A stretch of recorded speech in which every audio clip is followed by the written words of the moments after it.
episode 646. Hi, Eric. Hello, Curtis. How you doing? I'm good. Hold on. We got to stop for a second right away, right at the start of this episode. Doug, you made it. Oh. Doug's back. Yeah. Doug fell in love, and now he just decides when and when he doesn't want to come to the episode. Her grandma passed away. Well, dude. that's not our fault. That's true. He had a girlfriend for like a week, and now she's living with him. It's weird. That's not true. You don't be much bullshit. Hey, I'm here, though. we got to give him a heads up. I'm glad to be here. Good to see you, Doug. Doug you. missed like 1.5 episodes, One. and everybody on the internet thinks Doug's losing his spot to Yeah. Jordan, our intern, Jeez. which would be a pretty good trade. It would. A youthful face on the show. For me. Okay. What? Moving down the line, we have you're new to the WCB family. I am. Al from Aluma. Yes. Is there any wordplay there that we can? Not really. No. We'll figure it out by the end of the Probably episode. heard Yeah. somebody can't say it here. Okay. Well, thank you for being here. Thanks for having me. Aluma is a new partner of WCB, and we're excited about it. We're excited as well. Should be a good partnership. Yeah, I think so. You know, it's the first partnership of ours that's not necessarily like ultra hunting brand only. Whereas, you know, like Elite Archery is a bow company. Yeah. You know what I mean? Pretty Or straightforward. You're a bow hunter and you're buying Elites, or you're not a bow hunter and you have no use for an Elite. Well, I think what's cool, the Aluma partnership is it's hunting, it's recreation, it's Everyday work, use. it's everyday use, it can be leisure. There's a lot of ways it can spend, but it's our first like partnership that kind of hybrids hunting world We to can multitask. multitasking. Yeah. We're multitasking. So we do appreciate it, and we're excited for it, and we're going to use the shit out of that trailer. I promise you that. I think you're really going to like it. You'll have fun with it. Yeah, so let's talk about Aluma, because I've known about Aluma because I've had a side-by-side for a number of years, and, you know, I got a little tractor, and I think anybody who's involved in any mechanics or recreation or utility or has a four-wheeler or stuff is probably familiar. But I've known about them for years. I've always wanted one. I just couldn't afford one, you know? They're that nice. Well, it's the one you need. It's the aluminum trailer you want, yes. So I guess we talk about that, like your guys' perspective on all that, and like why us. Well, Aluma's been around for a long time. We're over 30 plus years old, and we are solely focused in the aluminum trailer market. So we don't build any steel product. We're really focused on about that 30-foot trailer on down. And like you guys mentioned, we build a trailer that's awesome for the side-by-side use for 4x4s. The neat thing is you can multitask with it, and you can use it for the recreational purposes. And then if you need it to do stuff around the house with, stuff if you've got a small business, that kind of thing, you can do a lot of different things with the trailer. So it's very versatile in what you can use it for. It's long lasting. It's like I said, it's all aluminum construction. You don't have any paint to worry about. The appearance is going to stay nice for a very long time. The fun thing about it is I've been in Aluma now for over 24 years. Damn, they like you there. And I like it there. And, you know, it's really fun to see customers bring trailers back into the factory once in a while to show us their trailers that are 25 plus years old. That's awesome. And, you know, and they're still on the road and they're still doing a good job for people. So they really serve a purpose well. They last a long time. They're easy to use and they're easy to maintain. So it's a really good product. It's a good quality product. And it's made in the USA, made in Iowa. Yeah, right. that's a Made big in deal. Iowa. Yeah. Especially nowadays, like we were talking a little before the show, you know, just kind of bullshitting out front of the studio. It's like everybody kind of got kicked in the pants with COVID and stuff like that. And it's like, in a way, a good thing, because it kind of made people wake up to like where their stuff is being made for other reasons of just integrity. We were able to, ethics. you know, during that time, it was really actually, it was a very slow time for just a short period there during COVID, and then it really took off. And one of the things that we really appreciated during that time was some of our partners that we buy product from. And we really started to stress the fact that that our trailer is an American-made product. All of our extrusions are American-made extrusions. So, and we source those from different parts of the United States, but they're all American-made extrusions. And we learned a lot during that time.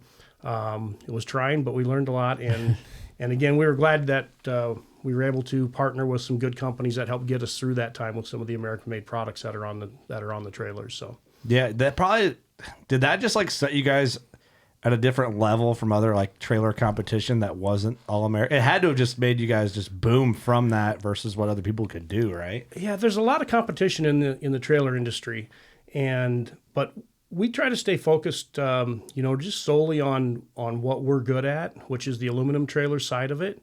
And we're pretty solely focused in that recreational product market, the homeowner product, hobby farming, not as much on the heavy commercial use side of the world. And during that time, it really kept us focused in that area.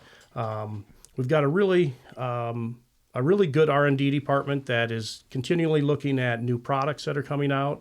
So we watch closely what's happening with the recreational products that are coming out, the side-by-sides, different toys, different from a more of a homeowner's use part of it, like a lot of lawnmowers, that kind of thing, small hobby farm uses, the small utility tractors, a lot of that stuff that our customers are using our trailers for. And we're always looking for feedback from our customers, and that's where we get our very best feedback is from our customers and our dealers throughout the country. And we're looking for ways to improve the product, to make it easier to use all the time, to make it convenient for what people are using it for. Yeah. And again, on the side-by-side market is something that we have a lot of models that cater specifically to that market. And that's been really good for us. So we want to continue to stay focused on some of those markets, and our R&D is going to stay active. And I'm assuming that's what brought you guys like more so to look at like the hunting space, directly, because we got introduced with you guys through Nick Hoffman. Big shout out to Nick. He's the man. Thank you for that. But we're so in the hunting realm, and fun and entertainment realm as well in general. But it shows that your R&D department and marketing department's like open to, well, obviously, right? People are going to buy 4-wheelers and side-by-sides for hunting, but you guys are really in the hunting scene a little deeper than what a lot of other brands are. And you're based in Iowa, like the deer capital Midwest. of the world. Yeah, we're based in north central and northwest Iowa. We've got a plant in Emmitsburg, Iowa, and a plant in Bancroft, Iowa, and we connect with a lot of hunters throughout the United States, actually. So we've got a lot of our dealers that are big hunters, and we get good feedback from that. And of course, like I said earlier, the customers that come back to us. But yeah, if you're using your side-by-side to go hunting with, you've got to be able to get it there. We want you to be able to get it there conveniently, safely, and make sure that you don't have any problems with it. And you got to look good going down the road. Hunt, like having problems on the way to the hunt. Not to worry about your trailer rusting apart. Yeah, exactly. Hit a gravel road once and your fenders are gone. It just blows up. They rust apart in about 6 days. Well, right. Yeah, honestly, I've lived that. Lee bought that trailer. It's your problem now, Lee. Sorry. No, it was a good trailer, but it was cheap, and you could tell. But it's the biggest problem you'll have with the Aluma trailer is your neighbors are all going to want to borrow it once you have one. So yeah, that's with any trailer, ain't it? That's true. They see you got a trailer, like, hey, can I borrow that for a weekend? Nope, not no more. Yeah, pulling out with a grizzly blind on it, waving. Right. You can't use it. I'm busy. Do your parade wave. Yeah. Now, I'm excited for it because like hauling my side by side, it's not like real heavy, but a lot of times like trailers can be a pain in the butt. You know what I mean? They can be, yes. So some of the things that we've done to try to help with that is you'll notice if you look underneath the bottom side of an Aluma trailer, you won't see very much wiring at all. And we've gone to extreme lengths to make sure that with our engineering and our design of our product that our wiring is all enclosed wherever possible. Because if you live where we do in the Midwest, especially in the upper Midwest, the snow, the ice, some of those adverse conditions really affect the use of the product. Mm-hmm. There's nothing worse than you get out there to go hook your trailer up and the lights don't work. Hey, we live that life. Been there, done that. Yeah. So that's something that we've really focused on is being able to, again, we want to make the product as easy and convenient to use as we possibly can. And we know that we're not the cheapest trailer in the market. And honestly, we're not ashamed of that. We're proud of the fact that we build a really good product, and we feel that we're giving our customers a really good value for the product that they're buying. That brings up a good point. Yesterday, I was kind of shadowing a conversation that Greg Ritz was having with somebody about their business. And Greg Ritz is owns Thompson Center Firearms and a bunch of other successful companies. Businessman, very smart guy. And they were talking about the price of their product. And he's like, well, we're priced like, just in their case of, I don't want to give away what company it was. They make a product. He's like, well, we're like 5 times as expensive as somebody else. And he's like, well, is it good? Yeah. Is it better than everybody else? Yeah. He goes, just think there's always room for the best. What do you want, the cheapest or do you want the best? Right. And he goes, if they want to go to the cheapest, they'll go to the cheapest. But you know what they get when they get the cheapest? The fucking cheapest. Yeah. There's a lot of truth to that. Buy once, cry once, right? When he said that, I'm like, man, that really can apply in so many different spaces, And there's a product for every price range out there. But we feel again, we're giving the customers a lot of value for what they're getting. And I go back to the fact, again, you look at customers that bring a trailer in that's 20, 25 years old, and it still looks good and it's still performing well for them. That's huge. It wasn't just an expense for them. It was an investment for them. And that's kind of the way we look at our product. And, they got their money out of that trailer for sure. Right. It's going to hold its resale value if they ever want to trade up to a different trailer or down to a different trailer, whatever the case might be. So yeah. No, that's awesome. That's encouraging to hear, too, because you think for the guy who bought the really cheap farm store steel trailer, nothing wrong with it, but like I live on gravel, and that's what I had. And 3 years, that thing it was rough. Strips the paint off right away. It was real rough. But if you wanted to put the work and maintenance into it too, but I'll be honest, I'm to the point where I don't want to mess with stuff if I don't have to. Right. You want to spend your time park hunting, it and leave right? it. Yeah, I want to spend my time hunting. Yeah. What's that, Doug? Just park it and leave it. And when you're ready, grab it again. There you go. No There you maintenance. Yeah, exactly. So, no, I think that's exciting. Eric's a welder, fabricator, and first thing, anytime somebody brings something over that's made of metal and there's a weld on it, I'm looking it over. Eric starts bebopping picking a little. apart, and I'm not gonna lie, He's it looks our good. It looks inspector. good. It looks good. Good. Eric approved. I approved. That's high praise. Yeah. Yeah, what goes into like the process of like making an aluminum trailer? Because I don't know shit about aluminum, honestly. Well, it's a neat process. One of the things that Aluma is known for is the shapes and the different sizes of extrusions that we use. And the extrusion process gives us the ability to design those different shapes and sizes and engineer those different shapes and sizes to do what we need that trailer to do. So, if we're building a single axle trailer that's maybe going to haul your golf cart and a small 4x4, something like that, we can design that trailer so it doesn't have to weigh any more than what it does. So it's easy to move around. It's easy to pull. You can pull it with a smaller vehicle. One person can easily hook it up and move it around by themselves. Then you go to the other side of that spectrum, and you've got our car haulers, the trailers that a lot of people are using to haul the bigger side-by-sides. Some of the new machines that are out there are getting pretty good sized. And we're using a lot heavier extrusions there. So we can design that shape and size so that everything fits together. It gives you a better appearing trailer. It's stronger. It's engineered to do what we need it to do. Mm-hmm. So we're not just taking common shapes and sizes of tubes and welding them together to achieve what we want to. Our engineering staff at the factory has designed those extrusions. They work with our extruders to get them just right before we actually go into production with them. We've got a 3D printer that we use we'll create different ideas and different sizes and shapes of things and test them. And then they'll go off to the extruder to get their okay on them. So there's a lot goes into the R&D side of those trailers, a lot more than what people think before we actually start the production of them. Mm-hmm. Then we'll produce our trailers and then we test them. And we can test them on the computers. You can test them a certain amount at the factory, but the real world testing is where you really find out. Oh yeah. Do you guys have I'm curious because I worked at John Deere product development for a little bit, so I got to see some of like behind the scenes like test stuff we did. I worked in a test lab, and Doug he works for Area 51 and works on 3D printing there. Yeah, 3D printing.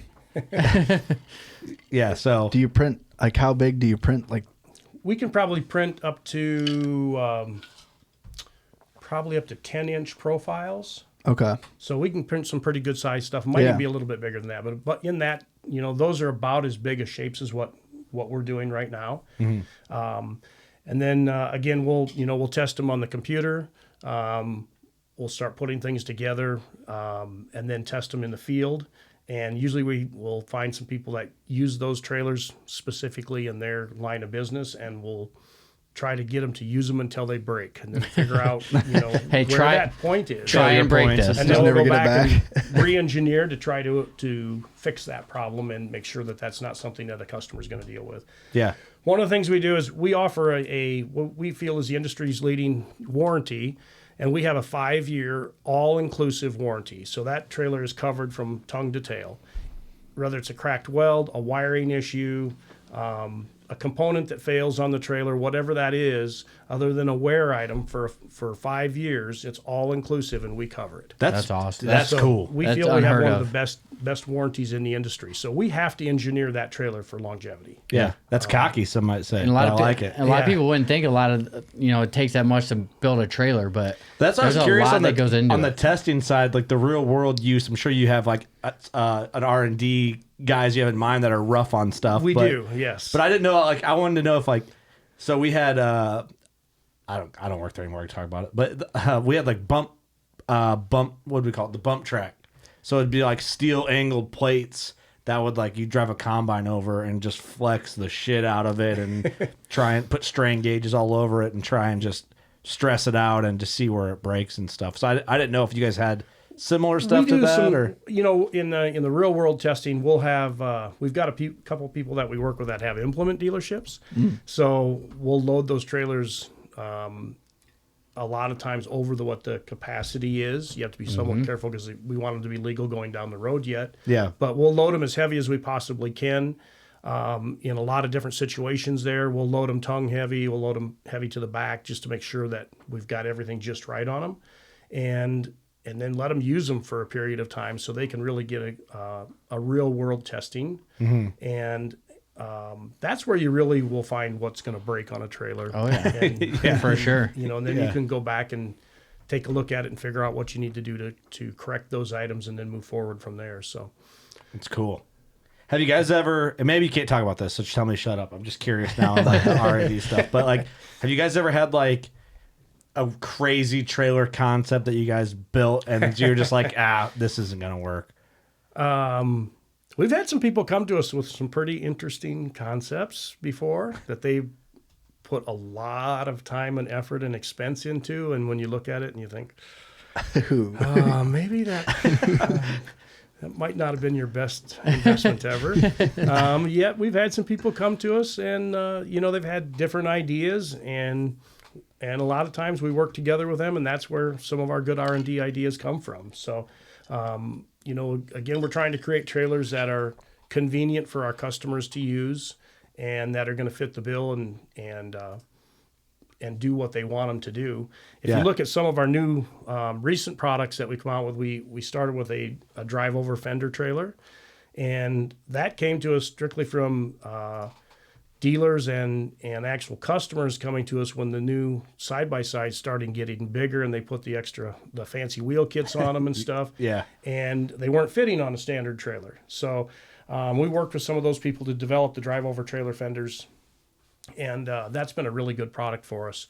And it's got a lot of versatility. You can put a side-by-side on it. You could load a car on it, but you're not going to get a real low slung car on it.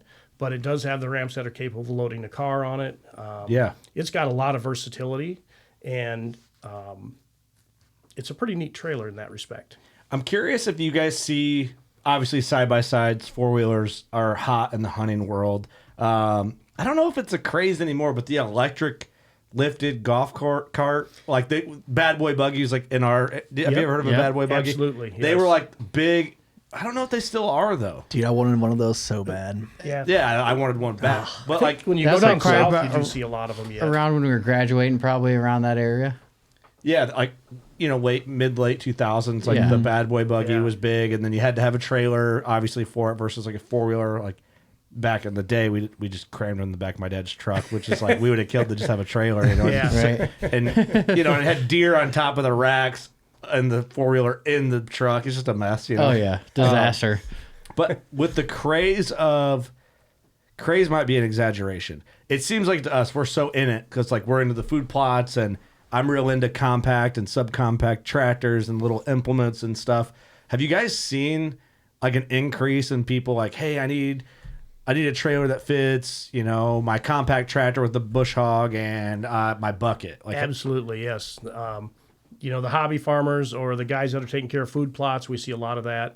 So, you know, the small subcompact tractors, yeah, you can get some attachments on there. You can get the tractor on there. You can get what you need to go out and what trailer would be like for a guy who's got a little subcompact rig like that? What would be like the one you'd be like, hey, look into this one first and explore your options? Yeah. So probably one of my favorite ones for that particular application is our 78 series trailers. Okay. And we do them long enough that you can get the subcompact tractor and a couple of attachments on there. And it's just a great all-around utility trailer. You can still use it as a car hauler. You can still use it as, you know, to put side-by-sides on, that kind of thing. Yeah. If you want to haul pallets of materials, you can do that with it. So it's got a lot of versatility and gives the people an opportunity to have one trailer that's going to do a bunch of different stuff for them. Yeah. Still light enough that it's very easy to be pulled behind a half-ton truck. Which Yeah, that was going to be my next our point. customers, are asking for. There's so many half-ton vehicles out there now, you know, be it a Tahoe or Suburban Expedition, that kind of thing, or the half-ton pickups. So Yeah. a lot of our trailers would fit that. You know, you also could go to our 8200 series, which is definitely going to give you plenty of capacity there, and that would, you know, really cross over and haul vehicles. You can get a lot of different options there. You can get vehicles that will, or trailers that will hold the low slung vehicles. So if you've got like a Corvette or a collector car, something like that, it can go easily on those trailers. And what's really popular right now are tilt trailers. Yep. Yeah. So we do an 8200 tilt trailer that is just extremely popular, and we do it in a bunch of different sizes as far as the lengths go. And people are using that trailer for all different applications. We've got that trailer in, you can buy a little bit more basic trailer, or you can go all the way up where you actually have a storage box built in on the front. That's sharp. It's a really nice trailer, our XL series. And that storage box just gives you room to put, you know, chains and straps and gear, and that kind of thing. If you're out four-wheeling, you're using it to haul a side-by-side, you can put helmets and gear inside that box and keep it locked up. And it's honestly protecting that car a little bit too. Yeah, it does. Definitely does. And the trailer's kind of neat too. It's got some bling on it. We put the black wheels on that particular one. It's got the side steps on it. It's got lights in the bed of it. So when you're loading and unloading, if you're at night doing it, it's got lights that shine up on the vehicle. No way. Whatever you're hauling. That's huge. Yeah, and you can That's drive cool. over them. They're all LED lights, and they're really cool. No trailer trash here. No. I was going to say it one time. You gotta drop. You gotta do it. I had to do it. No, that's awesome. You guys are thinking on that one. There's so many times I loaded my car at the racetrack at night, and you're trying to hook the straps up, and it's a disaster. The lights That's have really gotta gotten suck. popular on trailers. It's the LED lights have really helped us in that respect because they're so durable, and there's a lot of different configurations of things that you can do there. The other thing with that tilt trailer that's kind of neat is, let's say that you've got a 4x4 that you want to take out and a side-by-side. So if you've got family members that are going with you or whatever, you can actually take that tilt bed trailer and lock it in the upright position, and it'll stay locked in that position so that you can actually load your first item on the trailer and come back, load your second item, and then let the bed down. Oh, cool. So awesome. it gives you some versatility there, and it works really well for that respect. And we just see in the video here that you can take the fenders on and off too in case you gotta open your door. Yep, fenders are removable on both sides of that trailer. Just makes getting in and out of the vehicles that you're loading a whole lot easier. So, Dude, that's of the everything. Cadillac right there. yeah, and that one has the side steps on it as well. So, doesn't seem like it would make a big difference. But when you're stepping down from the trailer, you can step to the step and then down to the ground, and it just makes it a lot more comfortable. It's just funny a lot 'cause easier. I can kind of relate to both sides. Like, I'm new to like the deer farming and having a tractor, and and I have a half ton, and that's like the the one thing I didn't want to do. Like I didn't want to have to like, okay, now that I have this tractor, okay, now I got to buy the trailer. Okay, well then now I got to get a 3/4 ton just to pull it around. Yep. And I'm pushing it. My truck does fine, but when I look at my truck with everything loaded on it, I'm like, You're right Looking there. heavy. your boy's got to get some bags on this little half ton, Put some helper springs on that thing. some helper springs, you What's know. up? That truck needs help. Yeah. So it's I'm in the market obviously for this maybe not this one that this badass car's on, but similar, I'll do an Aluma trailer like this one day, similar to that for my tractor. But luckily I don't have to haul it very far right now. So but yeah, it's perfect, a lot of guys are getting that. Have you seen like an increase in guys wanting trailers for deer food plots? And Absolutely, yes. I was just curious because we're so in it, and we know people who are like, oh yeah, they're so into deer hunting that it makes sense that they're going to buy a tractor. But you can tell too in the last couple of years that the whole food plot, the whole buying your own tractor game has really compact tractor has really increased the last couple of years. Yeah, definitely. Do you guys get? So I know like you guys have dealers all over. But do you have, like, is there ever any combination, like, tractor dealers and Aluma trailer dealers together that they kind of like? We do have some implement dealers that carry our product. Throughout the country, the majority of our dealers are true trailer dealers. And a lot of times they're working with, they might have a partner that they work with down the road that sells Kubotas or Coyotes or John Deeres, whatever it might be. Yeah. And they work to put together packages and stuff with them. That's cool. But yeah, we've got dealers pretty much throughout the entire United States, quite a few dealers in Canada, and we export to a few foreign countries. So for sure throughout the United States and Canada, there's dealers without going too far. Yeah, that okay. people can What's the biggest foreign country that's like they need an Aluma trailer? Can you say?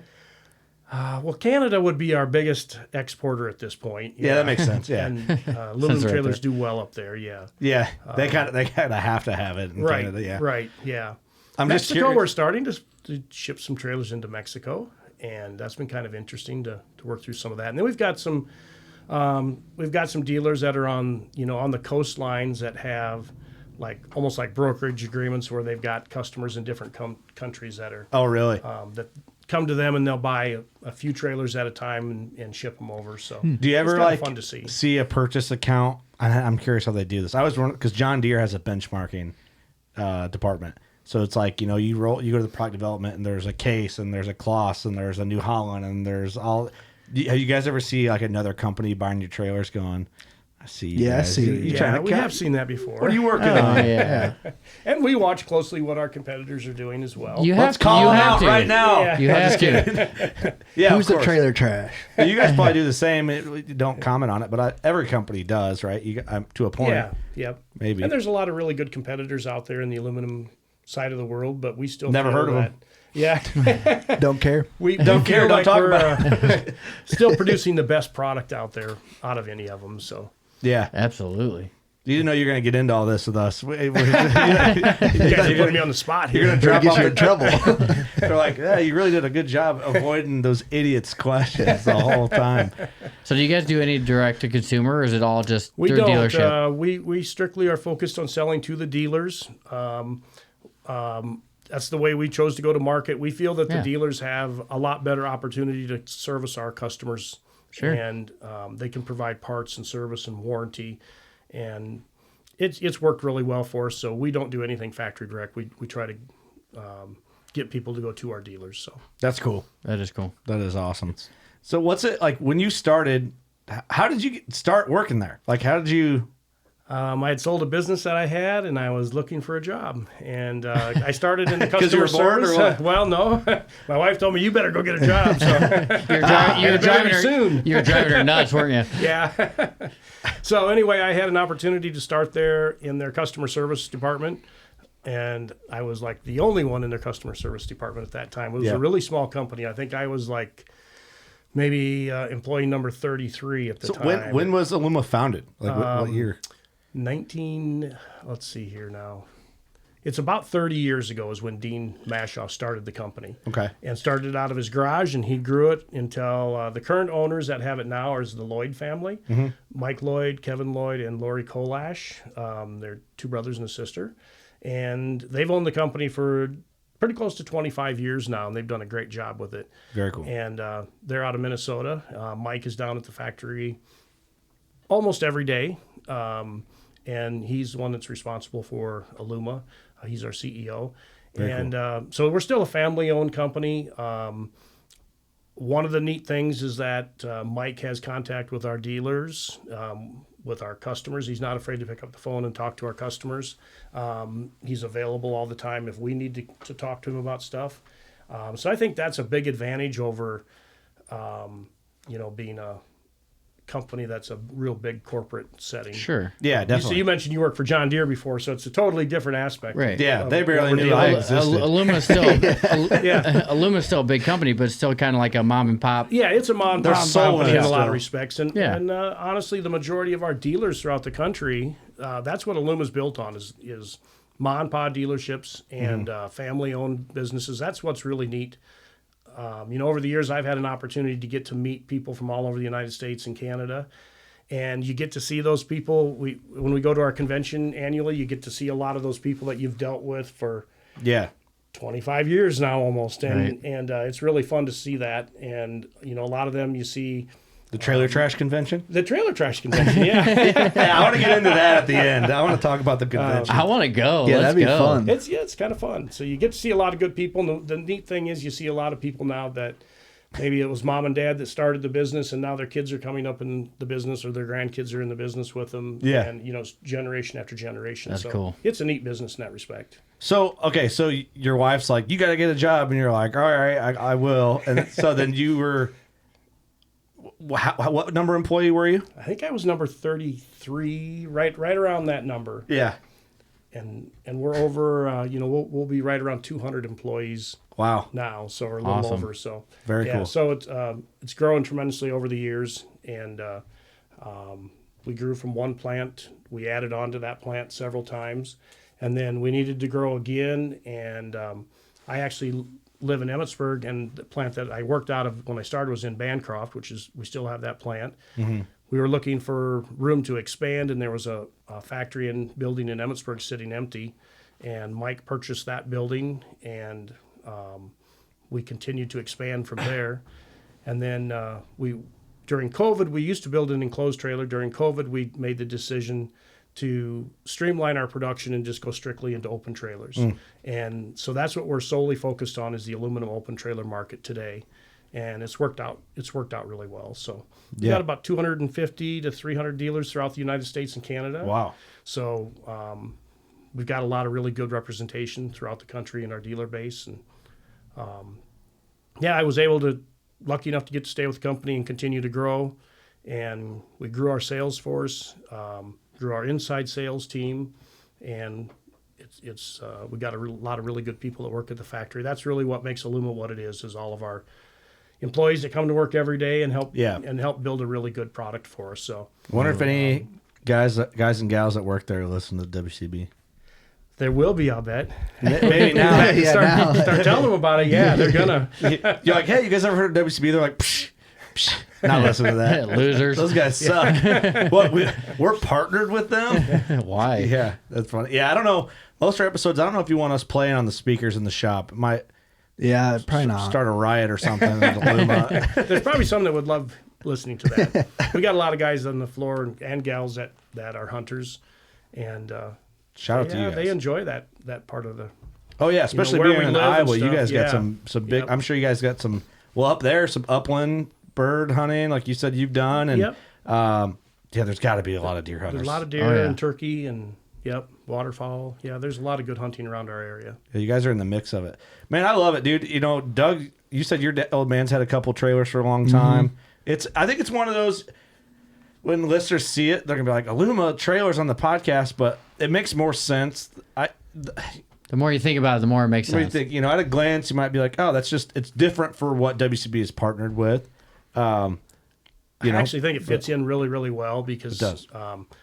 Once again, a lot of our people are hunters and they got to get to their destination somehow. And hopefully our trailer can make that more convenient for them.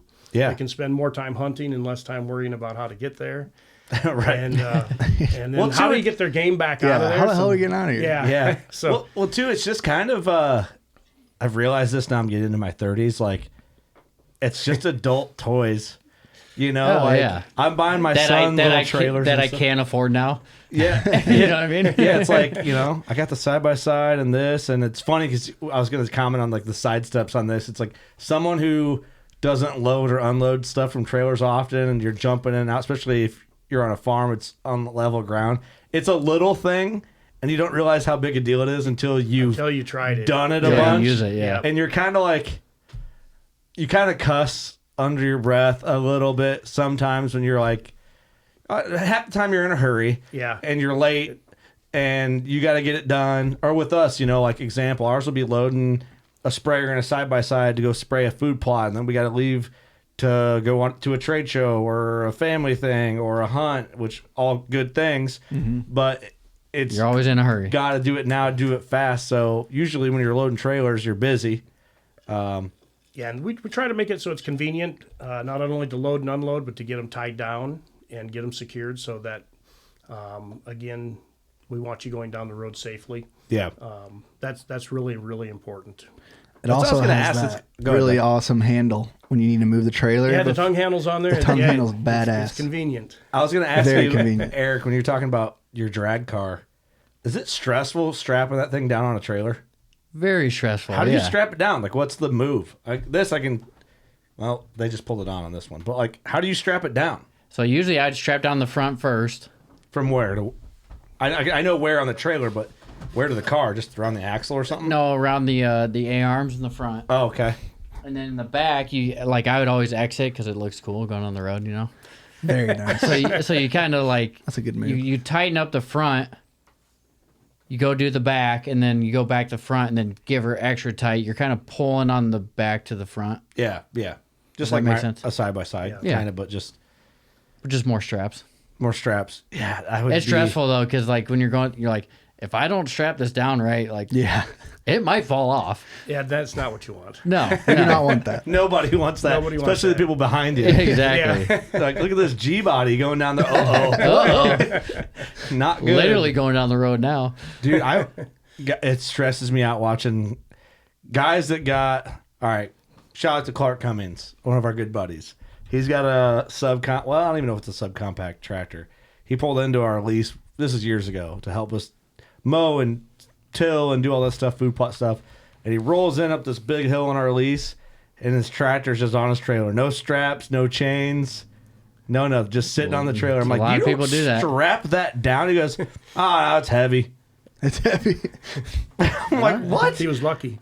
He Yeah. just, I mean, I get it. I'm kind of guilty. I started only doing one chain on my tractor.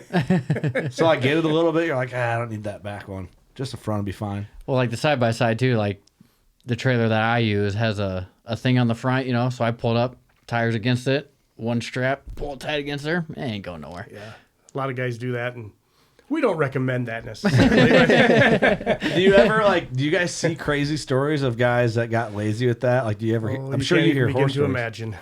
Yeah, we see some crazy stuff. Like, give me an example. Like, or maybe you can't think of anything specific, but like, what's a common error? Just not tying it down right? Not or tying it down, getting it as tight as what you had referred to.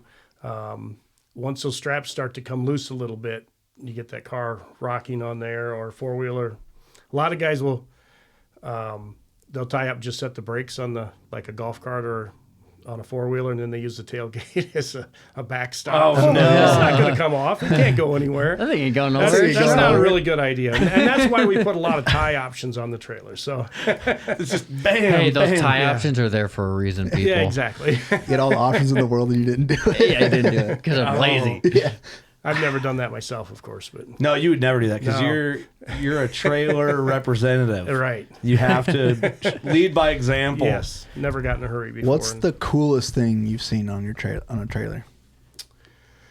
Well, in working some of the things with the last couple of years we've been working at Barrett Jackson. If you guys are familiar with the Barrett Jackson car auction, Yeah. And the neat thing about that is you talk to people that are putting everything from $500,000 plus cars on to putting side by sides on. And some of the pictures that I saw there were really neat of some of the collector cars that were on them. Mm-hmm. You go out further west where they've got some of the sand rails and stuff. Oh, yeah. And down into Texas and along down in the beaches in Texas, they've got some of the big sand rails. There's some pretty cool machines that are going on. Wow. Some of the guys got, they've customized them almost to the max. And we were in Texas one time. There was a guy there that built side by sides. They took side by sides and customized them. The wheels on it were 6 foot tall. On a side by side. On a side by side. So they had Really? you had to have a ladder to crawl up into the machine to get on it, and those looked really cool on the trailers. Like big mud boggers or like big rims? They're both? sand. They're going in the sand. Sand. Yeah. So they're designed specifically to go into the sand. So they can't drive them. I'm not gonna say you can't drive them anywhere else, but they don't because the wheels and stuff are designed specifically. They're so for aggressive. that. Like yeah. Right. Whoa. Okay. But yeah, there's a lot of neat applications. Some antique tractors. I've seen some of those on there that are really cool. Some of the antique vehicles that you see guys that have restored themselves and taken a lot of pride in. There's a guy around home that's got an older pickup that he put on. That's just beautifully redone, and he polished out the trailer. Completely polished the whole trailer. So that was pretty cool to see. That took some time. Yeah. So Do guys do that a lot? I know it's badass. every now and then you'll see somebody that, you're talking about hours and hours and hours of And what do they do? polishing. Just like what's the coating? Ceramic coat them after they do that? I'm not sure what they do after they. Usually with aluminum, you don't really coat it with anything. You just kind of have to most keep of buffing it. You just that's right. It'll over time again. It'll dull out. It'll dull out. Oh, I thought again, guys did like what I'm talking about. They do on like wheels and stuff. I thought that's what they did if they. Maybe I'm way off on that, but I don't know if that would work on aluminum or not. I don't know. it'd be but so damn that would- shiny. It'd be a distraction. Yeah. It'd be hotter than shit too. Could you imagine? Yeah, it'd be a lot of work. Just lighting fields on fire going down. It's like a magnifying glass going on the road. Blinding people. I don't even like polishing one rim, let alone a whole trailer. So, all right, we were talking before the podcast. You were like, "Oh yeah, the show." So you're talking about the trailer. We're joking around calling it the Trailer Trash Show, but we have a show in the archery industry called the ATA show, the Archery Trade Association show, and it sounds like similar. It's like industry only, and then it's just fun. Yep. It's business and fun. It's business and fun. So we have a show. It's called the North American Trailer Dealers Association, NATDA. And again, this year it's going to be in Nashville. And it's designed specifically for our dealers. So it gives our dealers an opportunity to come together. Yep. And they have a bunch of different education forums going on. And then vendors that are set up that sell a lot of aftermarket stuff. And then manufacturers are set up there. So you'll see everything from aluminum trailers, steel trailers, enclosed trailers, you name it, specialty products, concession trailers. It's some of everything there. Anything to do with the trailer. Yeah, almost anything to do with a trailer, right? Finance companies, you name it. There's all kinds of different things there. What time of year is that? We do it at the end of August, first part of September every year. Oh, no kidding. So Want us to come crash a party? We'll come hang out at a trailer convention. yeah, Especially in 'cause- Nashville. Is there free What's beer up? anywhere? Well, we do. We actually have a happy trailer hour that it we in? host the night before the convention starts. So yeah, we get everybody together and have some fun, and that's really a great opportunity for us from the factory. I have the opportunity. I travel throughout the United States with my reps that are in the field and calling on dealers, so I get a chance to go out and see them in their dealerships. It's a chance for a lot of the other people from the factory because we'll probably have 12 to 15 people there from the factory. Oh, awesome. And it's an opportunity for those people that talk to them all the time to actually meet with them and have an opportunity to get to visit with them and put a face with a name there. Yeah, so, definitely. It's a great opportunity for us there. And then the dealers have an opportunity to go to the educational seminars and to see the product firsthand. And some of the products maybe they carry in their dealership, some of them they don't if they don't fit. Like we have raft trailers as an example. If you're in the flat country of Iowa or Nebraska, you're probably not selling raft trailers. Yeah. But Yeah, it's fun for them to be able to come so. in and see different products. And we usually have our booth. We'll usually have anywhere from 8 to 12 trailers in our booth every year, and we have all our reps are there from all over the country. So it's fun to see those people come back year after year. And That is cool. Is that show too kind of like the launch of everything new? A lot of times that's when we launch our new product. Yes. it's Sometimes just we'll like do it in the ATA. spring, Same thing like ATA, yep. We try to always have some new stuff at NATDA. So, and we'll have some this year again too. So, All right, let's get to the stuff we care about with the show. Do they serve beer at the show? there will probably be some beer at the show, I would imagine. Okay, Yes. just curious. Couple bees. What are the There's several bars set up throughout the show. So, It sounds like, all right, speaking our language, what I mean, we love beer and trailers. Why wouldn't we be there? right. I like beer, I like trailers, I like things you can put on trailers, tractors, four-wheelers, Side by side, side. zero turns. Yep. I mean, it's like Forrest Gump. Just Blinds. keep going. You know, you can actually hook some of our smaller trailers. Guys will hook them on behind their side by sides and take them out to where they're hunting at as close as they can, so they can drag game back out of the field. Yeah, that's awesome. You Works could really well put for mount that. a blind on it and just set the trailer out there and hunt out of it. That's high end. Now you're talking. Now you're talking. aluminum trailer. Just leave it out there all season. I mean, it'd be the one to leave out there. It Yeah, would. that's right. You know, it's got a 5-year warranty. Why wouldn't you? Yeah. There you go. Yeah. I hope a raccoon gets into them wires. Good luck. Yeah. It ain't getting to You ain't him. gonna get to them. Nope. It's so dumb. You got the leveling posts on there so you can There you just go. Yeah. secure it down. Hey, what are the after parties like at a trailer convention In Nashville. in Nashville? Because I know what they're like at a hunting convention. Well, if you've ever been to Nashville, you know there's lots of bars and there's lots of music and there's lots of partying going on. Oh, yeah. is it one of those things? Because when the ATA shows in, or like a consumer trade show that we go to a lot, that's like we do kind of a tour every year of all them and set up a booth. Like we can go like, oh, we're gonna go to the tavern and have a beer, and you go in, you're like, oh yeah, everybody in here is from the convention. You know, you can just like, oh, I saw that guy at the convention. Is it like that with a There's trailer? very much like that. The trailer industry, you know, it's a good sized industry, but it's a small industry, and you get to know people from the other manufacturing companies, and you know, you build a relationship with those people, and it's always fun to see them as well as Yeah. seeing your dealers. So, yeah, it's a small industry, and there's a lot of really good people in the trailer industry. Do you guys have like a competition who can back up a trailer better? No, but you know, You would lose. I'd lose, but hilarious. that'd be funny. That is the after party. Who can back up a trailer? but I tell you what, you don't want to be in the way at the end of the convention. Everybody's getting ready to go home. Oh, yeah. Oh, yeah, that's a mess. That's where the skills are on. Yeah. on show there. That's funny. Nothing will make you sweat more than backing into a hunting show, and everyone's like, "Let's see how good this guy can Just back up a staring at trailer." you. I was actually a little nervous this year because I had to back the trailer at the Iowa Deer Classic Yeah, All yeah. the It's so way- tight in there. to the other end of the building through aisles. I'm like, oh boy. Yeah, you get in there, everybody's set up, and I know it's funny. It's funny talking to someone who's. I drive a trailer fairly often now, but it's funny talking to someone who doesn't, and like they try to back it up, and it's just I'm like, yeah, it just takes. Eventually, you get to the point where you just do it. And it's always Right. worse when you're nervous and there's people standing around. Oh, Oh, yeah. yeah. It's 10 Forget times worse. everything. Yeah, People yeah, are everyone watching. looking at you. Forget it. Forget it. Yeah. You can just tell because you're like, It never goes the way you want it to when that's happening. Oh no, because you're overthinking it. Yeah. It's performance anxiety. Yeah. Well, it doesn't help. Like I think my first introduction, like driving a trailer, I worked on a farm, and I was 17 to 19, 20 when I worked there. My boss is a good dude, real good guy, and I'm glad I get why he was hard on me. You know now. Yeah. But I'd be like backing up something, like he'd be like, "What the hell are you doing?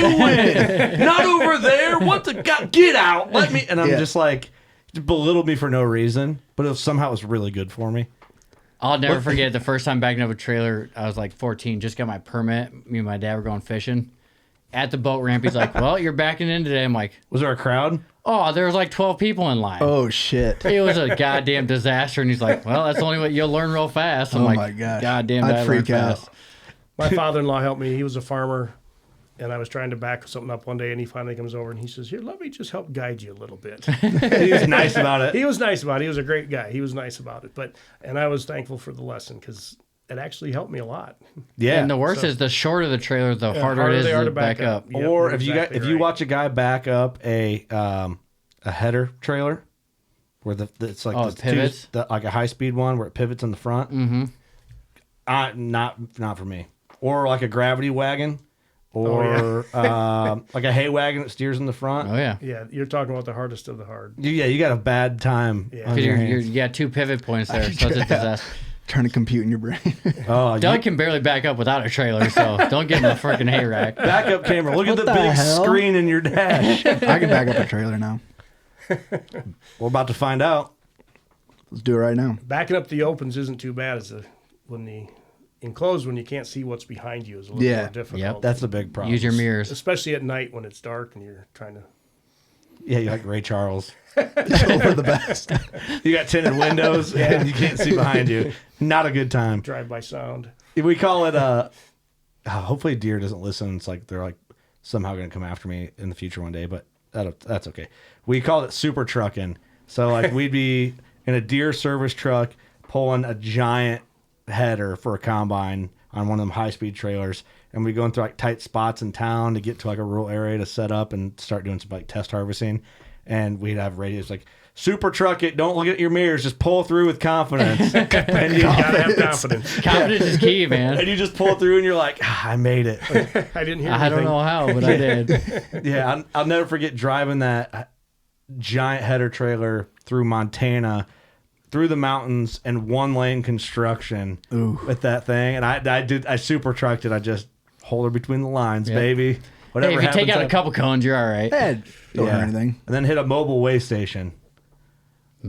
I've come through Chicago before with a stack of trailers, and during rush hour, and that's not fun. Oh, I that's don't the ever want to worst. do that again. You kind of have to what I've learned, our trade show enclosed trailer for what we take to hunting shows and stuff. It's big, but it's not. it's a 16-foot enclosed trailer. It's tall but it's big enough, right? You don't really want to drive it through Chicago. Yeah. Yeah. But we end up in downtown city environments because that's where all the convention centers are. Yep. And we're rolling in and out. And what I've learned is you just roll with confidence with it. And if you got to get over, you just get over. You start. Act turn like you own the blinker on place. and- Yeah, act like start you own in. the Yeah, place. Yeah. let it you're blink right. 3 times, and if nobody wants to look, get in the lane. That might not be what Aluma wants to hear me say, but That's not covered under warranty. What? yeah, the Aluma warranty doesn't cover you being an asshole. You being an idiot. That's in the fine print. That's in the fine print. Don't yes. be an ass. Son of a gun. That's funny. Well, dude, thank you so much. Thanks for having me. I appreciate it. And Thanks for Yeah, coming. thanks for I'm coming excited down. about our partnership. Just getting Yeah. started here. So Yeah, I think this was a good intro to WCB for you. yeah. So now, next time you come back, you have to bring someone from Bring some the new shop people floor or with you. Yeah. something. We have a lot of people that would love seeing your studio here. You've got a lot of really neat things. So Thank you, thank you. Yeah, bring them out, and some then of your mounts here are really amazing. So thanks, you. thanks. Yeah, bring whoever out next time, and with Aluma's permission, we'll kick back some beers on air, and we'll have some fun. sounds good. Just like a trailer convention. there you go. We'll Yeah. have some fun. Anything you want to close out with? Plug anything at all? You know, we appreciate all of our customers out there and our partnerships that we have with different people. We look forward to working with you guys. And thanks for having me here today. I appreciate One it. more question. Okay. If people want to buy one, do you have a dealer locator on your website? We do. Okay. alumaklm.com is our website, and there's a dealer locator on there, a lot of information on there. So, yeah, go to our website, and you can look up the dealer that's closest to you in your area, and they'll help you out. Awesome. And that link is in the episode description. So if you're too lazy to leave where you're already listening, Spotify, Apple, look there and click the damn button. It's easy. We put it there Pretty for easy. you. We did Pretty it for easy. you. We're the trying best- to make the link easy, how they're trying to make trailering easy for you. Yep. Be the best trailer you ever buy. 5-year warranty. 5-year warranty. What are you doing? Doug? Thanks for coming. You bet. Everybody check out Aluma Trailers. And that's all I got. Man, a few words.